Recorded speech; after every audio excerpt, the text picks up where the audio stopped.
Et coucou tout le monde, j'espère que vous allez bien aujourd'hui. Alors, troisième légende sur l'Oise et on retourne vers un peu plus de magie cette fois. Allez, c'est parti.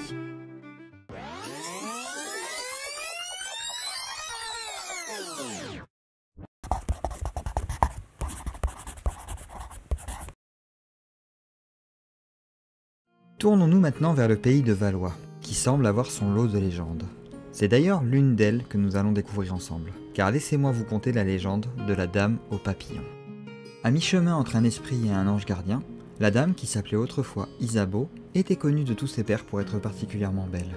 Une dame convoitée par bien des hommes, sans pour autant qu'elle ne réponde à leurs avances. On la connaissait aussi pour son amour des papillons. Isabeau aimait s'occuper de ces créatures qui par là même étaient attirées par ses bienfaits. Ce qui eut vite le mérite d'attiser bien des histoires et rumeurs au sein du village où elle vivait. Certains trouvaient cela bizarre, d'autres charmant.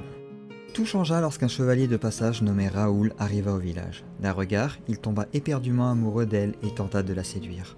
L'homme s'approcha d'elle et apprit doucement à la connaître jusqu'à découvrir son secret. Elle n'était pas humaine, c'était la gardienne des papillons et elle vivait pour protéger ces créatures fragiles et éphémères pour la plupart. Un bien étrange enchantement dont elle souffrait et qui l'empêchait de vivre une vie humaine. Les liens se créèrent et elle tomba amoureuse à son tour.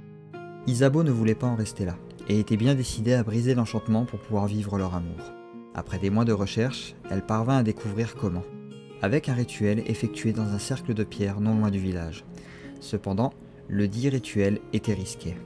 Elle se rendit alors au fameux cercle de pierre et effectua tout ce qu'elle avait à faire pour la libérer de son engagement en tant que protectrice. Mais la magie était imprévisible, et rapidement, le rituel tourna court.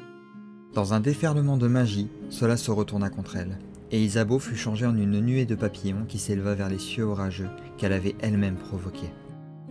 Plus jamais on ne la revit au village après cela. Mais, les soirs d'été, il se dit que l'on peut observer une nuée de papillons qui se rassemblent de temps à autre à la lisière de la forêt, dansant comme si une forme invisible les guidait.